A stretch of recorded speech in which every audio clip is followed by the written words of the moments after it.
Olá, queridos alunos, voltamos com a segunda parte da aula Farmacologia dos corticosteroides. Na primeira parte, nós vimos as ações e o mecanismo de ação dos corticosteroides. Agora nós falaremos quais os critérios para se escolher os glicocorticoides. Então, a seleção dos corticosteroides ela é baseada basicamente em três propriedades dos glicocorticoides: atividade anti-inflamatória, atividade mineralocorticoide e meia-vida plasmática. Quase sempre, a atividade anti-inflamatória é o que se busca do ponto de vista terapêutico. A atividade mineralocorticoide seria a reação adversa. Então, nessa figura, nós podemos visualizar os glicocorticoides e os mineralocorticoides. Os glicocorticoides de ação curta apresentam ação entre 1 a 2 horas. São eles a hidrocortisona e a cortisona. Os glicocorticoides de ação intermediária apresentam ação entre 12 e 36 horas. Nós temos como representantes a prednisona, a prednisolona, a metilprednisolona e a triancinolona. E os glicocorticoides de ação longa têm ação entre 36 e 55 horas, tem a betametasona e a dexametasona. Dentro de cada um desses grupos, nós podemos comparar os glicocorticoides com relação ao seu efeito anti-inflamatório ou ao seu efeito mineralocorticoide, que é o efeito de retenção de sódio e que causa, na maioria das vezes, edema. Os efeitos anti-inflamatório e mineralocorticoide, todos eles são comparados tomando por referência os efeitos mineralocorticoide e glicocorticoide da hidrocortisona. Por essa razão, a glicocortisona apresenta efeito anti-inflamatório e efeito mineralocorticoide 1, porque ele é o fármaco, é o glicocorticoide de referência. Dessa forma, baseado nessa comparação, a cortisona, por exemplo, apresenta a capacidade anti-inflamatória e mineralocorticoide inferior à hidrocortisona. Entretanto, quando comparamos os glicocorticoides de ação intermediária, a prednisona, a prednisolona, a metilprednisolona e a triancinolona, todos apresentam um efeito anti-inflamatório muito parecido, muito semelhante, e que é 4 a 5 vezes maior do que a hidrocortisona. Esses mesmos glicocorticoides, comparando agora a sua capacidade, sua propriedade mineralocorticoide, eles apresentam uma capacidade de reter sódio menor do que a hidrocortisona, variando entre 0,8 a 0,5 para prednisona, prednisolona e metilprednisolona, e a triancinolona apresenta capacidade zero de reter sódio. E os glicocorticoides de ação longa, eles apresentam uma capacidade anti-inflamatória bem superior, betametasona 35 vezes superior à hidrocortisona e a dexametasona 30 vezes superior à hidrocortisona. E capacidade mineralocorticoide zero. Então são os glicocorticoides que apresentam melhor capacidade anti-inflamatória, são os glicocorticoides de ação longa, a betametasona e a dexametasona. E, obviamente, os mineralocorticoides vão apresentar uma capacidade relativamente baixa anti-inflamatória, com exceção da fludrocortisona, que apresenta uma capacidade 10 vezes maior do que a hidrocortisona, maior inclusive do que os glicocorticoides de ação intermediária, só que apresenta como reação adversa uma grande capacidade mineralocorticoide, mais de 100 vezes a capacidade de hidrocortisona em reter sódio, assim como a desoxicorticosterona, que apresenta uma capacidade anti-inflamatória zero e uma capacidade mineralocorticoide 20 vezes maior do que a hidrocortisona. Bem, baseado nas características de tempo de ação, atividade mineralocorticoide e atividade anti-inflamatória, o cortisol e a cortisona é usado principalmente para terapias de reposição em pessoas que têm deficiência na produção do cortisol. Isso ocorre porque tanto o cortisol como a cortisona não possuem propriedades anti-inflamatórias significativas. Além disso, as suas atividades mineralocorticoides são relativamente altas. Isso implica em muitos efeitos adversos sem tantos efeitos terapêuticos, e aí não compensa utilizar ele como anti-inflamatório. Então o uso melhor seria apenas para reposição em pessoas com deficiência de cortisol. Já a prednisona, prednisolona e metilprednisolona é a primeira escolha para tratamento anti-inflamatório e imunossupressores a longo prazo, por exemplo, poliosite, dermatomiosite e doença pulmonar obstrutiva crônica.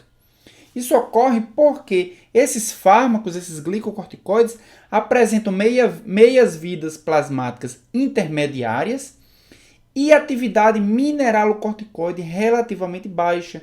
Além disso, apresentam uma boa atividade anti-inflamatória. Já a dexametasona e a betametasona são usados em terapias anti-inflamatórias agudas, máximas, como por exemplo o choque séptico e o edema cerebral. Isso ocorre porque esses fármacos apresentam uma meia-vida plasmática muito longa e atividades mineralocorticoides mínimas.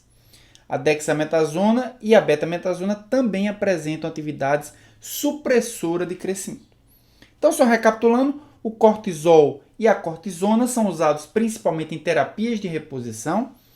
Prednisona, prednisolona e metilprednisolona são usados como anti-inflamatórios em terapias longas. E a dexametasona e a betametasona são utilizados também como terapias anti-inflamatórias, mas em doenças agudas. Falando agora da farmacocinética dos corticoides, todos eles são absorvidos de forma rápida e fácil pelo trato gastrointestinal. Também são absorvidos prontamente nos espaços sinoviais e no tecido conjuntivo, porém lentamente pela pele. Então, o uso tópico dos corticoides se dá principalmente para a resolução de problemas locais. Aqui nós podemos verificar quais as vias de administração dos principais corticoides. Por via intramuscular, podem ser administrados a cortisona, desoxicorticosterona e a triancinolona. Também podem ser administrados, além da via intramuscular e via intravenosa, dexametasona, hidrocortisona, metilprednisolona e também a prednisolona. Através de aerosóis, são administrados a beclometasona, flunisolina, fluticasona e triancinolona. O uso de aerosóis é principalmente para pessoas com broncoconstricção, uma vez que os aerosóis terão um efeito local muito pronunciado, sem praticamente nenhum efeito sistêmico, poupando assim a ação sobre a adrenal ou sobre outros sistemas. Todos os corticoides, como eu já havia falado, podem ser administrados por via oral e outros podem ser administrados por via tópica, como a beclometasona, dexametasona, hidrocortisona e triancinolona. Os efeitos ou os seus usos tópicos é para resolução apenas de problemas locais, já que os corticoides são muito pouco absorvidos pela pele. Aqui nós podemos verificar, ainda falando da farmacocinética, a ligação do cortisol às proteínas plasmáticas. Cerca de 80 a 90% de todo o cortisol está ligado à globulina, 5 a 10% está ligado à albumina e apenas de 3 a 10% está livre, ou seja, 3 a 10% é responsável pelos efeitos farmacológicos do cortisol. Com relação à sua inativação, à sua biotransformação, os principais sítios de inativação são o fígado e o rim, e as vias que levam à inativação do cortisol é a redução da dupla ligação na posição 4 e 5, como nós podemos verificar aqui, é retirada essa dupla ligação, também a redução do grupo cetona na posição 3 e também a hidroxilação na posição 6 do anel corticoide.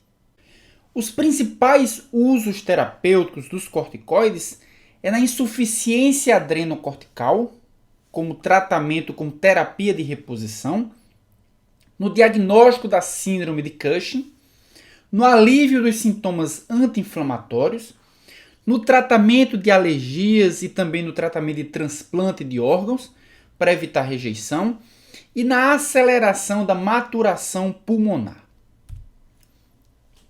Os efeitos adversos podem ocorrer em virtude da exposição excessiva de glicocorticoides, como ocorre, por exemplo, na síndrome de Cushing. A síndrome de Cushing é resultado da produção excessiva de glicocorticoides pelas adrenais, mas pode ser resultado também da administração exógena excessiva dos glicocorticoides. A síndrome de Cushing endógena pode ser consequência do aparecimento de adenomas adrenais ou da produção de hormônio adrenocorticotrópico em outra região que não hipófise, ou seja, uma produção ectópica. Aqui nós podemos ver um paciente com síndrome de Cushing. Essa síndrome de Cushing pode ser resultado da produção endógena excessiva, mas pode ser resultado também da administração excessiva de corticoides exógenos. E nós podemos verificar os principais sintomas, como distribuição anormal de gordura. Uma das ações do cortisol é a redistribuição de gordura, porque ele ativa enzimas lipases que vão degradar o tecido gorduroso, vão degradar os lipídios acumulados nos adipócitos e esses lipídios poderão ser redistribuídos. Então, redistribuição normal de gordura é um dos sintomas da produção ou da administração excessiva de corticoides. Também podemos verificar aqui que o paciente que apresenta excesso de cortisol apresenta uma pele fina, em virtude do enfraquecimento do tecido conectivo, dos fibroblastos, redução de fibroblastos. Também apresenta osteoporose, então paciente que faz uso crônico de corticoide ou que apresenta algum adenoma adrenal com produção exagerada de cortisol e que apresenta a síndrome de Cushing, tem como consequência osteoporose. Também má cicatrização de feridas. Nós vimos que os corticoides eles inibem a cicatrização, eles inibem o processo inflamatório. Então, uma das características do excesso de cortisol é a má cicatrização de feridas. Também em virtude do crescimento anormal do tecido epitelial, nós observamos estrias vermelhas em várias regiões do corpo. Além disso, aparecimento de equimoses e de contusões. E também uma característica ou um sintoma bem típico do excesso de cortisol, da síndrome de Cushing, é a face em forma de lua cheia. O tratamento do excesso de glicocorticoide produzido por um adenoma, por exemplo, é a remoção cirúrgica do adenoma ou do corticoide administrado exogenamente. Podem ser utilizados inibidores biosintéticos dos corticoides. Então, exposição excessiva de glicocorticoides pode ser tratado com a remoção cirúrgica dos adenomas ou com o uso de inibidores dos glicocorticoides. Os efeitos adversos do cortisol não são apenas pelo excesso de cortisol, mas a deficiência na produção do cortisol também apresenta diversos sintomas e é característica de uma síndrome chamada síndrome de Addison ou doença de Addison. E pode ter causas primárias, como doenças autoimunes endócrinas, que vão destruir anticorpos, que vão destruir a adrenal, tuberculose, hemorragias adrenais, todas elas podem destruir a adrenal, ou podem ser causas secundárias, como a administração prolongada de glicocorticoides, que vão suprimir a ação da adrenal, e efeitos colaterais do tratamento da síndrome de Cushing. Então, nós podemos verificar aqui os sintomas, os principais sintomas da deficiência de cortisol encontrados na doença de Addison. Nós temos pigmentação de áreas do corpo, aumento da melanina em algumas áreas do corpo, fraqueza muscular, principalmente em decorrência da atrofia muscular, perda de peso, anorexia e desidratação, além de hipotensão arterial. Todos esses são sintomas característicos da deficiência de cortisol, causado por uma doença autoimune ou por uma doença infecciosa, como a tuberculose, por exemplo.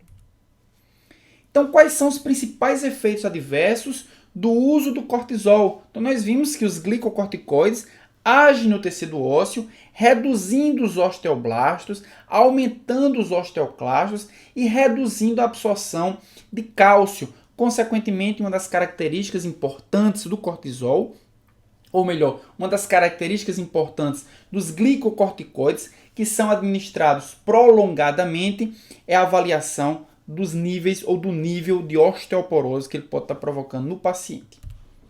Como nós vimos, os glicocorticoides também produzem hiperglicemia. Produzem hiperglicemia por aumentar a gliconeogênese e por aumentar a degradação de proteínas, fornecendo ao fígado aminoácidos gliconeogênicos que vão servir de substrato para a síntese de glicose. Portanto, o uso de glicocorticoides deve ser monitorado principalmente se o paciente tiver diabetes mellitus, uma vez que os níveis glicêmicos no diabetes mellitus estão normalmente altos e os glicocorticoides promoverão um aumento substancial também da glicemia. Também os glicocorticoides podem promover o aumento da secreção ácida do estômago, tendo como consequência o desenvolvimento de úlcera péptica.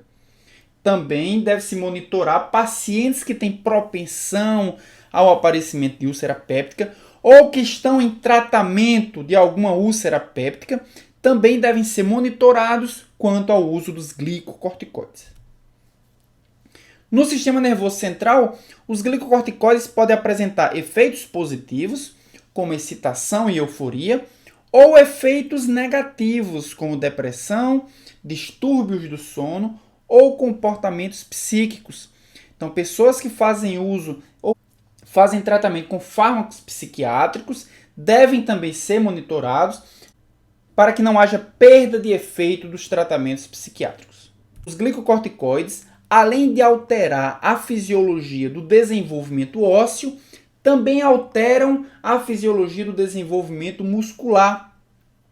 E, portanto, eles influenciam no crescimento das crianças. As crianças que fazem uso de glicocorticoides precisam ser monitorados pelo clínico quanto ao desenvolvimento de sua estatura. Como nós podemos visualizar nessa imagem, uma criança fez uso crônico de glicocorticoide, como nós podemos visualizar aqui no gráfico, que nesse gráfico nós temos medindo a altura do paciente e o peso do paciente.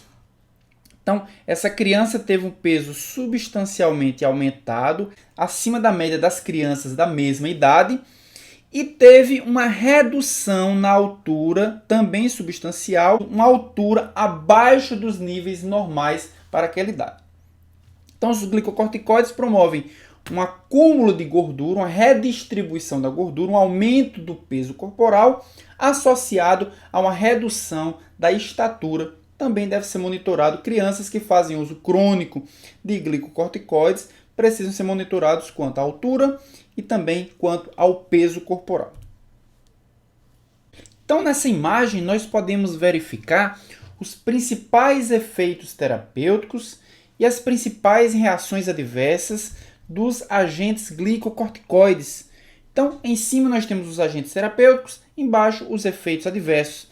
Os principais efeitos terapêuticos são o seu uso na artrite reumatoide, nos processos inflamatórios da artrite reumatoide.